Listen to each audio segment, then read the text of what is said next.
Good evening, ladies and gentlemen, boys and girls, and my microphone's in the wrong spot. Good evening, ladies and gentlemen, boys and girls, children of all ages, and welcome back to the Great Movie Ride Podcast. I'm your host, Gaston, of course, with my co-host, Jerryofdom. Why? And today, we are reviewing the classic sci-fi time travel film, Back to the Future. I think we have to go back in time, Peter. No, we gotta go back to the future, that's the whole point.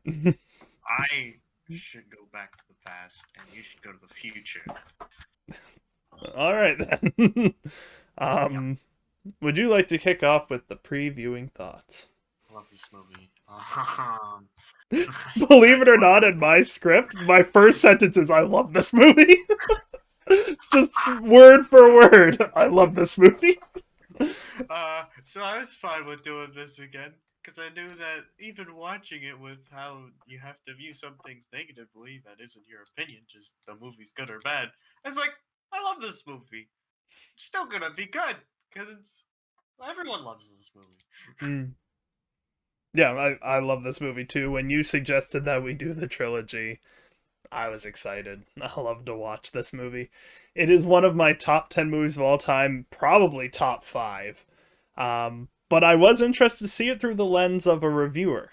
How we watch movies differently now. I was very interested to see how it would all sit and play out. But I was just super excited. So Back to the Future has a 97% on Rotten Tomatoes. we'll find out how close that number is to our ratings. So let's talk about our light plot sum up. Light spoilers. Set in 1985, the story follows Marty Mcfly, a teenager accidentally sent back to 1955 in a time-traveling DeLorean built by his eccentric scientist friend, Doc Emmett Brown. While in the past, Marty inadvertently prevents his future parents from falling in love, threatening his very existence, and is forced to reconcile the pair and somehow get back to the future. Gotta get back in time. Ba-ba-da-da-da-da. So let's dive into our character analysis. And I figured that for this, I was just going to do the main characters. So it's one of our shorter character analyses, as we only have 1, 2, 3, 4, 5 people that we're going to talk about. And we are, of course, going to start with Marty Mcfly, who's portrayed by Michael J. Fox, a high school student and aspiring musician. Would you like to start with Marty? I did a thing in public school on Michael J. Fox because I liked him so much. Back to the Future, and then I found out, where was I going with this? He is great in this movie. He really puts on that role of this is a nightmare, but this nightmare is real, and he's just stuck running around trying to figure out these problems and dealing with it in his own little way. Because you view it as he's still in high school, he's still a teenager with his parents, and he had to do this all on his own. So dealing with all that, he did it in an interesting way. Yeah. I said it once before with Dr. Grant. And you're going to see a lot of comparisons in this podcast between Jurassic Park and Back to the Future, and more on why I'm making those comparisons later. But in the same way, this is an absolutely iconic movie protagonist. And Fox just imbues Marty with, as I was writing this, all I could with, it's so much good. Like every choice that he makes in that performance is good. It's an everyman performance that, like, it's called an everyman performance because everyone can relate to it. And different aspects of your life, you get different aspects from his performance. He's super relatable, super easy to root for. He's great. He really is. So let's transition to Emmett Doc Brown, portrayed by Christopher Lloyd, an eccentric scientist experimenting with time travel. Marty Mcfly is so good, but somehow Christopher Lloyd is better, in my opinion. He is iconic in this role. My favorite character in the film, my favorite character in the franchise. He is so funny, and the delivery of his lines are just perfection. The tone and the speed in which he says things, it's just beautiful. I love it. I still love when Marty keeps saying it, and he's like, was the gravitational pull stronger in the future? No, it's just a saying. And he acts so much with his face. Oh, yeah. Like when Lorraine comes to the garage and he's watching them. I Oh, I love that. love watching him in the background. He just wanders around and he Just- keeps going. it's amazing. Anything you want to add? He's so entertaining. I wish he's my grandfather. Oh, Yeah, all right. that's a, Let's talk about Lorraine Baines, later McFly, portrayed by Leah Thompson, a 1955 teenager who grows up into Marty's unhappy alcoholic mother. Why don't you start with Lorraine? okay. For watching this movie again and as a teenager and you cringe at things more often, dang, it's not like a bad cringe, it's like the uncomfortable cringe. Especially when he goes back in time, you're like, no, oh stop it. No, this is weird. And Marty's like, this is weird. And you're like, I know this is weird. But she does a great way of still just, at that point, still not his mother yet. It's like this weird balance, and she plays it so perfectly. Mm. And also, the prosthetics on her face as a 40-year-old person makes her look like she's 60 and not 40. I think that was kind of the point with the alcohol abuse, was that she's really run down. And that's kind of what I want to touch on is, if you're not paying attention, you might miss that she's alcoholic. Yeah, I didn't know. Well, it's when you look at the evidence, she's drinking vodka with breakfast. Like, that's a problem.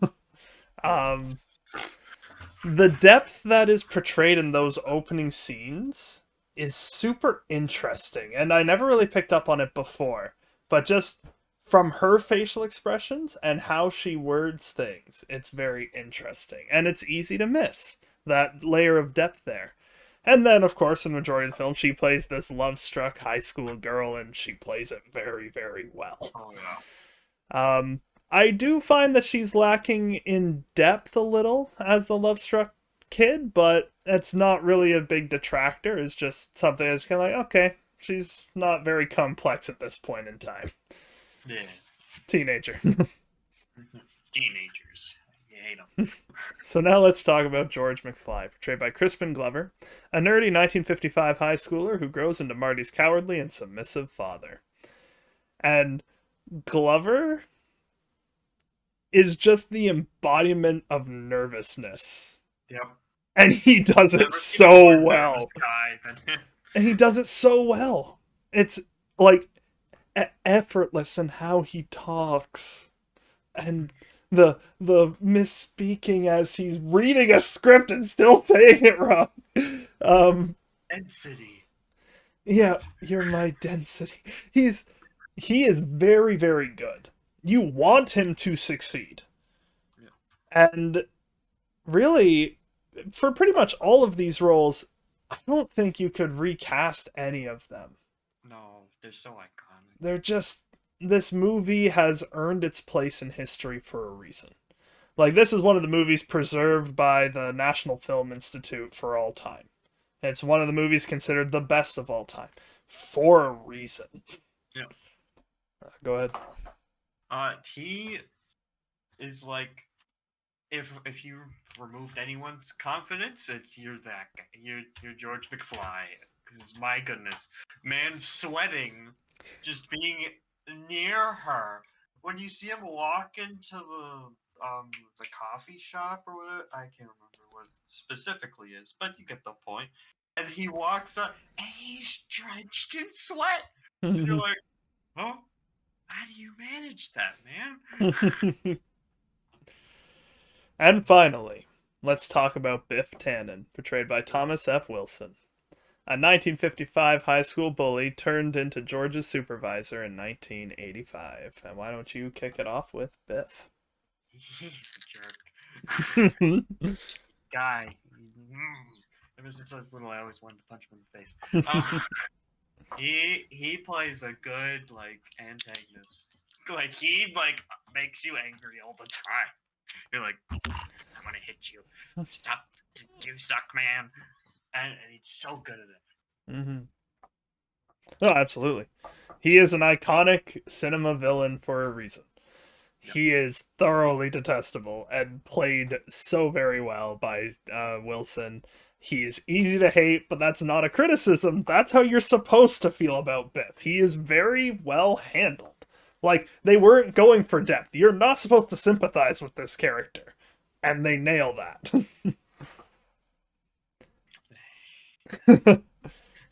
So now let's go to the effects and cinematography. I'm interested to hear what you have to say about the effects, but I'm going to start with my point of view on it. And looking at it from today's lens, I was surprised at how not that bad the effects actually were, even looking at it from today's lens. And keeping in mind, of course, that in 1985, those effects were incredible. Yeah. And they're dated by today's standards, but at the time, revolutionary. Not as earth-shattering as Jurassic Park's was, but Jurassic Park was also like a few years, like a good 8 years on. Yeah.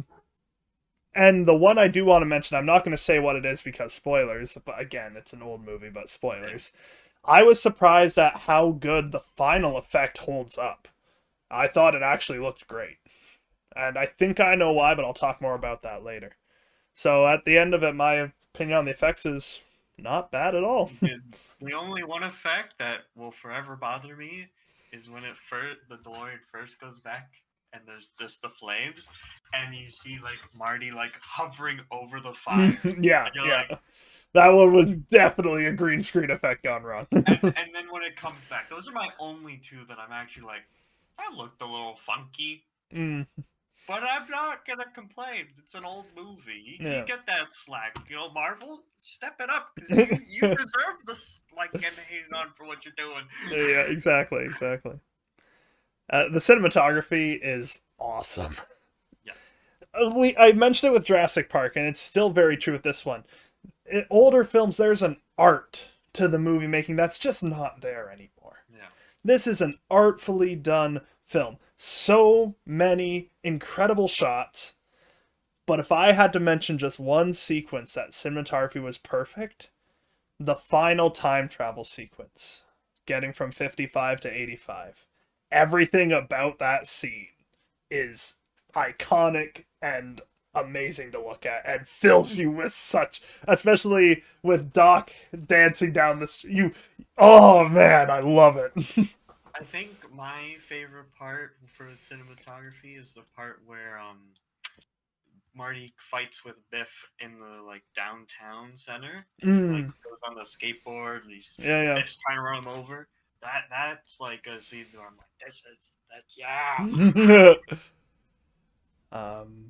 So let's transition to the writing and score.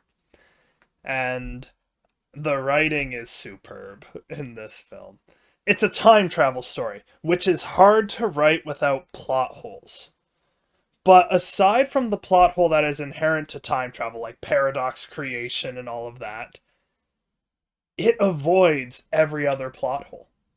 The one plot hole in this film is the one they can't avoid, because that is inherent to time travel as a concept. I was impressed at how well it handled everything else. And that is why this is the gold standard for time travel films. Because it does that so well. And the other thing I want to mention about the writing is the exposition. If you have been listening to the Great Movie Ride podcast for any amount of time, you know that I harp on exposition dumps. I have a problem with them when they're handled as just characters blurting out information you'll need to know later. And that is one criticism that gets leveled at Back to the Future a lot, is the exposition-heavy first act in 1985, sorry. However, I don't count that as an exposition dump, and I don't count it against it. Why? Because the exposition is handled in a very clever way. It seems very much like a dump of information in your face. But the point is it's the clues for the rest of the film. Everything that is mentioned comes back. It's like getting the clues for a murder investigation. Without them, you can't solve it. And with that dump, you get to solve the answers at the same time as the characters in the film, which is part of what makes this movie so engaging. Usually, exposition dump, bad. In this case, clever and masterful, and I'm actually going to praise its exposition dump. It's Because great. it literally gets you more involved in the story, I found, because the story of the parents giving you everything, then he goes back time, you're like, oh dang! I know! I love it! It's so well done! And even when Doc's explaining the plutonium, you're like, dang, this is like, my brain don't know what any of this means. But you don't really need to know, because it all adds up to a lightning bolt. Yeah, they reiterate it in the simple way. It's 1.21 gigawatts. It's beautiful. And the score is great. I did not know Alan Silvestri did the score. I didn't know that. That's interesting. I don't know who that is. Do yourself a favor and look up his score credits. Alan Silvestri. But there's a whimsical and like intriguing line to how it goes. Oh dang. I know, right? And it works extremely well. But then the main theme is a soaring and iconic dun dun dun dun dun. I love it. Anything you want to say about the score there, or did you freeze? I'm frozen. I'm back. I'm back. I'm alive. Anything you want to say about the score? I enjoy the score in this movie. I love the catchy songs in it. Oh yeah, the soundtrack too. I forgot to mention. Yeah, Power of Love. Johnny Be Good at the end has like made me like look for the version of him singing it, because it's him singing it. It's I know. the version. I'm like, I want this version. And I still haven't found it. It makes me angry. It is credited to Marty and the Time Travelers. If you look up Johnny Be Good, Marty and the Time Travelers, you might find it. That's what it's credited to. Which is clever name for a band because of Back to the Future, right? But yeah, I forgot the soundtrack. Gotta Get Back in Time, Power of Love, Johnny Be Good, Earth Angel even. The songs that are used, and Mr. Sandman too. The songs that are used are really, really well done and well placed. All right, heavy spoiler time. We're going heavy spoiler time. We're heavy spoiler. Warning, warning, warning. Heavy spoilers ahead for a movie you should have seen by now. Let's begin.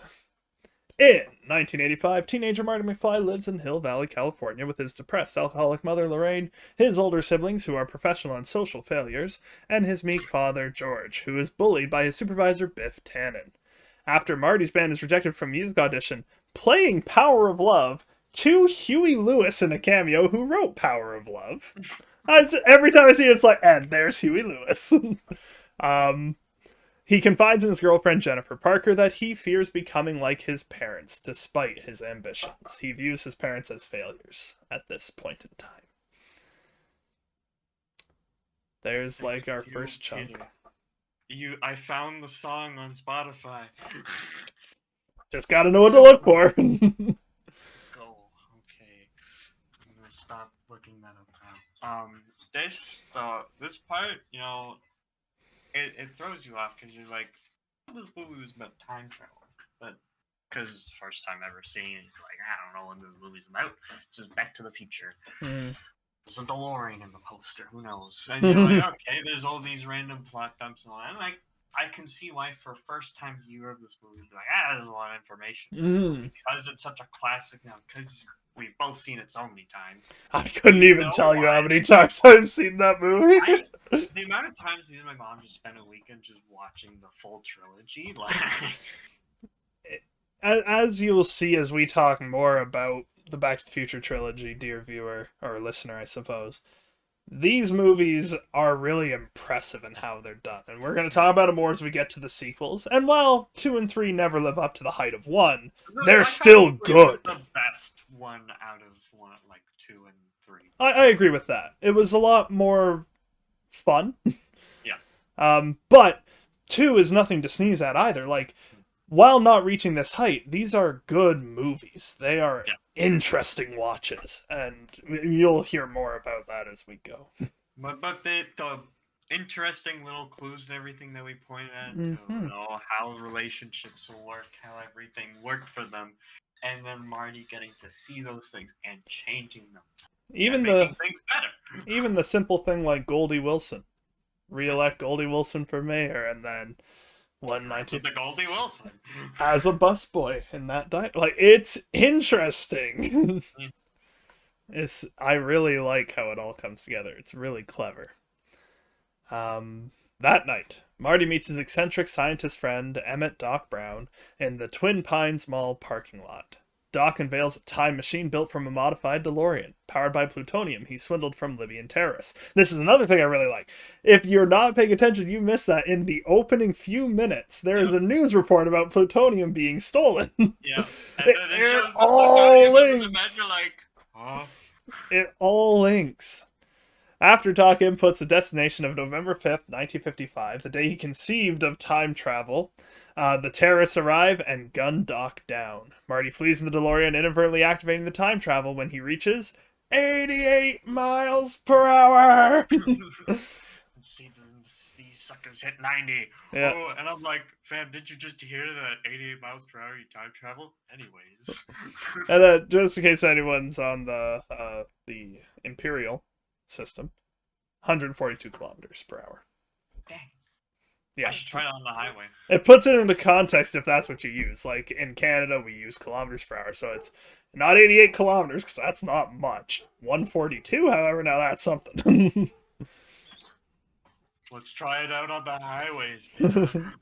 We might see some serious.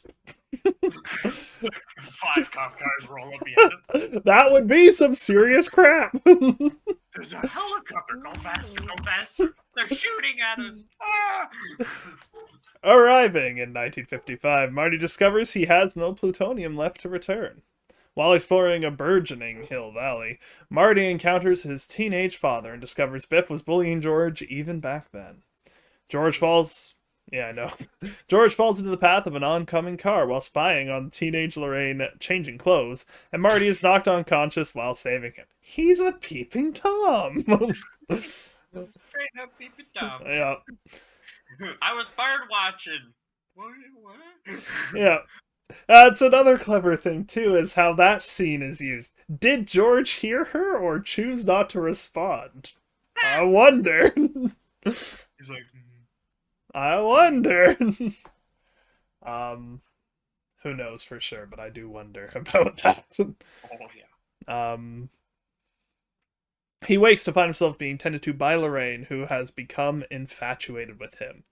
Marty tracks down and convinces a younger Doc that he is from the future, but Doc explains the only source available in 1955 capable of generating the power required for time travel is a bolt of lightning. But what I love with this scene is when Doc is trying to find out, wants proof of who Future Boy is, and it's, tell me, Future Boy, who is President of the United States in 1985? Right after Marty had seen the film posters when he arrived with Ronald Reagan. Ronald Reagan? The actor? I suppose Jerry Lewis is the vice president. It's so well done. His performance is incredible. Both of them, their chemistry. We need to mention that. Michael J. Fox, I was calling him Marty. Michael J. Fox, Christopher Lloyd's chemistry is incredible. There was one thing I read. I forget what movie it was, but it was after Back to the Future, and Michael J. Fox was recording lines, and he kept calling the character Doc. And they were like, "You gotta stop that. It ain't Doc." Marty then shows Doc a flyer that he was handed in 1985 that documents an upcoming lightning strike at the town's courthouse. That's another brilliant thing. Lightning strikes the clock tower, freezing the clock, so you know exactly when and where. He got it from the lady in town in 1985, and it's like everything connects. It's beautifully done. The only thing that would have made it funnier is if that old lady who has saved the clock tower was seen in 55, dissing the clock tower or something. Would have made it hilarious. Just like, oh, that stupid thing is so loud. That would have been so funny. So Marty's brother begins to fade from the photo he is carrying with him, making Doc realize that Marty's actions are altering the future and jeopardizing his existence. Lorraine was supposed to tend to George instead of Marty after the car accident. Early attempts to get his parents acquainted fail in humorous ways, and Lorraine's infatuation with Marty deepens. Dang. Sus. I'm gonna keep saying that with these parents loving their kids a little too much. I don't know, man. The funniest moment in the whole movie to me, just, I don't know why, it's so funny to me, is when Doc is doing the model RC car demonstration of what will happen. And the car catches on fire and goes zooming, like knocks over part of the town hall building and goes zooming off the table. And just Doc's face as he, as it hits the oil rags, his face with the goggles. It is so funny. Oh my goodness. I know that this is just a audio recording. You guys don't get to see what I'm talking about. Just search up Doc Brown face and it will be one of the top results as I send a refresher image to Nick to see the hilarity that is that moment. It is so funny. I love it so much. Oh man, gives me the He kiss. just watched it too. I know, he just watches it go. I love it. It's so funny. Oh, Lorraine then arrives on the scene right after that and asks Marty to the school dance, and he plots to fade inappropriate advances on her, allowing George to intervene and rescue her. I also forgot to mention, Marty convinces George to do this by wearing a hazmat suit and posing as Darth Vader from the planet Vulcan. Now, if you've never seen the deleted scenes, you miss an important piece of context. Have you seen the deleted scenes for Back to the Future? I have. It's been forever, though, so I can't remember. So that scene plays out longer originally. Because it cuts from him saying that to, George, I missed you at school today. Did you oversleep or something? In the deleted scene, Marty ends this encounter by chloroforming George, but he does it for too long. So he's out for the rest of, like, most of the next day. Without seeing that deleted scene, you miss a key piece of context. I overslept. It's hilarious. Oh, it's so funny. Anyway, the plan is enacted at the Enchantment Under the Sea dance, but the plan goes awry when Biff arrives on the scene instead of George and gets his gang to take Marty away as he forces himself onto Lorraine. Marty is locked in a trunk where the band playing the dance chases them away, and the leader of the band, Marvin Berry, but we'll talk more about that in a minute, cuts his hand open, getting him out. George arrives expecting to find Marty being too forward with Lorraine and getting an easy hero moment, but is found by Biff instead, who almost breaks his arm. Dang. After Lorraine tries to stop him, Biff knocks her to the ground, and enraged George just winds up with the punch of the century and knocks Biff down. The hero moment. The hero moment. And escorts the grateful Lorraine to the dance. With the lead guitarist's hand injured, Marty steps into play, performing Earth Angel. But as he starts to fade, as someone cuts George off the dance, he stops being able to play guitar. Yeah, as George still has no confidence at that moment. But then George becomes a man and gets Lorraine back, and everything is fixed. And George and Lorraine share their first kiss. Before Marty can leave, the band gets him to do another one where he plays about 2 years too early, or maybe 1 year too early, Johnny Be Good by Chuck Berry, which is Marvin's cousin, in what is an amazing sequence and a great cover of Johnny Be Good. And And I love the part with, "Hey Chuck, this is your cousin Marvin. Marvin Barry? You know that new sound you've been looking for? Well, listen to this." I love it. With his future no longer in jeopardy, Marty heads to the courthouse to meet Doc. So Marty gives Doc a letter detailing that his death in 1985 on the night he goes back, but Doc destroys the letter. He will not be burdened with the consequences. He destroys the letter. Marty realizes he has a time machine. He can save Doc if he goes back 10 minutes before he left. 10 minutes ought to do it. I mean, like, why not go an hour just to be safe? Why 10 minutes? Got all the time. I know. This beautifully executed scene of Doc up on the clock tower trying to reconnect the wiring, Marty driving, the lightning strike hits, the car hits the tripwire, and whoosh, back to 1985. But the DeLorean is a famously unreliable car, and it breaks down promptly on return to 1985. And it forces Marty to run back to the mall, chasing the Libyan terrorists. He arrives as Doc is being shot. Marty then, the past Marty, travels to the past while current Marty grieves at Doc's side, but then Doc sits up and reveals that he taped the note back together and got the warning and wore a bulletproof vest. He takes Marty home and departs to the year 2015 in the DeLorean. Marty awakens the next morning to discover that his life has been fixed. His father is now a confident, successful science fiction author. His mother is fit and happy. His siblings are successful.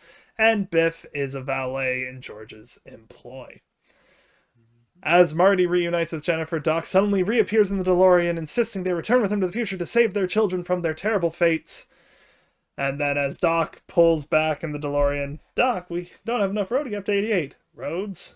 Where we're going, we don't need roads." And the DeLorean takes off. And that's the shot I'm surprised actually looked really good. The DeLorean in flight didn't look bad at all. It looked better than that fire scene. Absolutely. What a movie. What a movie. All right, why don't you kick us off with your favorite scene? My favorite scene. Oh, I honestly, it's between the Biff versus Marty scene driving around, or it's the whole under the sea dance. Enchantment under the sea. Yeah. For me, my favorite is Johnny Be Good. Scene is so good. But to me, the funniest part is still Doc's face when the model car hits the rags. My least favorite, and I'm going to go first here, my least favorite scene is in the ending where Biff is allowed to work close with the McFlys after trying to rape Lorraine. Yeah. That will never sit right with me. That's No, just... it doesn't sit right with me either. We both share the same least favorite It's scene. just... That's really the one criticism I have on it, is that. Overall rating. What you got? You go first. I want to hear yours.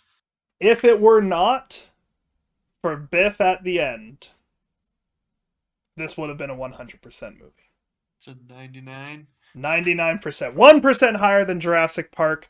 I don't know which movie I like more, but for all the reasons listed, it is percentage-wise one higher. Personally, I don't know which one I like more. I love both movies so much. But 99% for Back to the Future.